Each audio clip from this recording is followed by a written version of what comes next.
Please get ready for a dictation of transcription number 481 and 482 from Sir Kailash Chandra magazine. 5 seconds.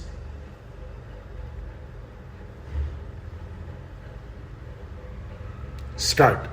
Mr. Vice Chairman, Sir, I thank you for giving me this opportunity to speak on the Banking Public Financial Institutions and Negotiable Instruments Law Amendment Bill 1988.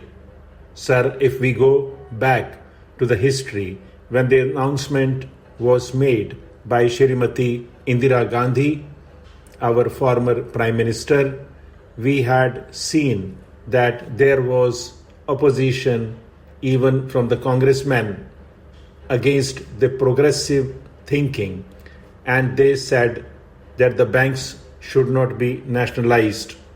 But Indira ji was committed to it. She made it a point to see that the banks are nationalized so that the gates are opened for the purpose of helping the poor and the downtrodden. Sir, we have to accept the fact that the banks have become public institutions nowadays, and even the poor people can go there and get loans.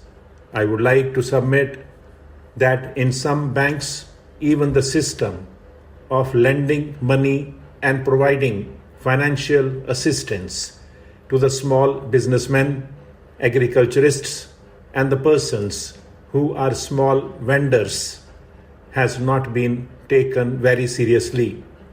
In the last year budget, that is the 1988-89 budget, which was presented by the then Finance Minister, the thrust was given to agriculture.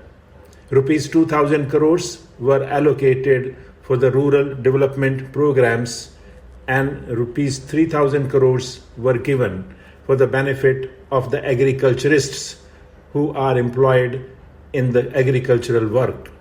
Sir, still, I would like to say that the benefits have not reached them for the simple reason that the banks are looking at the agriculturists and also small businessmen and vendors as persons who will not be able to repay the amount.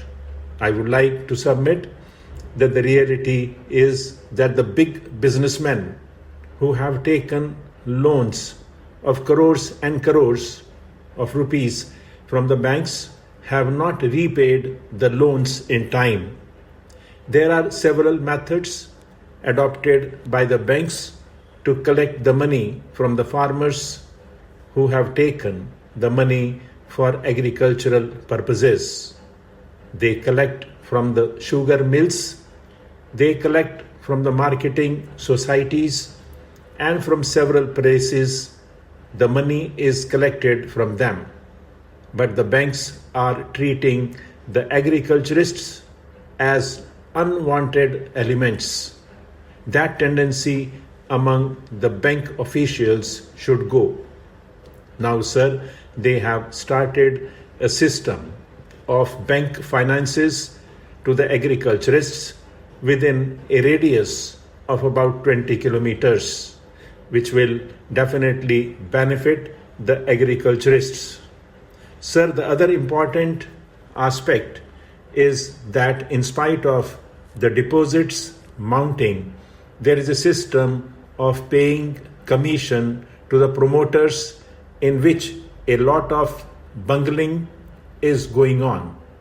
They are paying promoters commission to those persons who mobilize the deposits. When it is a government institution which is depositing the money, why should they pay promoters commission? To whom are they paying? This particular aspect of promoters commission should be removed because the finances are there to benefit the people. The officers are there in the banks to collect the deposits. Why should there be a middleman? just like a promoter to get the commission from the bank. Sir, the other aspect is that they are introducing computers. Sir, it created a furor in the minds of the workers working in the banks. Some unions agree, some unions fail to agree. Some of the banks have introduced computers.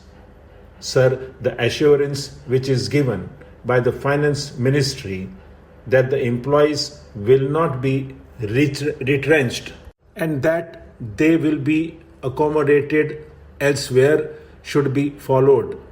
They should also find out the avenues for employing those persons in some allied works. They are opening new branches. They can be accommodated in those new branches. Sir, even in the rural areas, as the Honorable Member has just mentioned, the opening of a branch is not a discrete thing. When one Indian bank opens a branch in a particular village, immediately the state bank goes there, the UCO bank goes there. They do not apply their mind, they do not find out what will be the total business there. They should see to its viability while opening a branch. That system is not being followed. I am talking about the southern region. The banks want to have a competition there, but the competition should be on the basis of population there and the area in which they are operating. But simply opening a branch without transacting any business will be a burden on the bank itself. Sir, about the appointment of directors, I would like to submit that in most of the banks, the directors have not been appointed for the past 2 or 3 years. It may have been due to various reasons. Representatives of the people should be definitely represented there.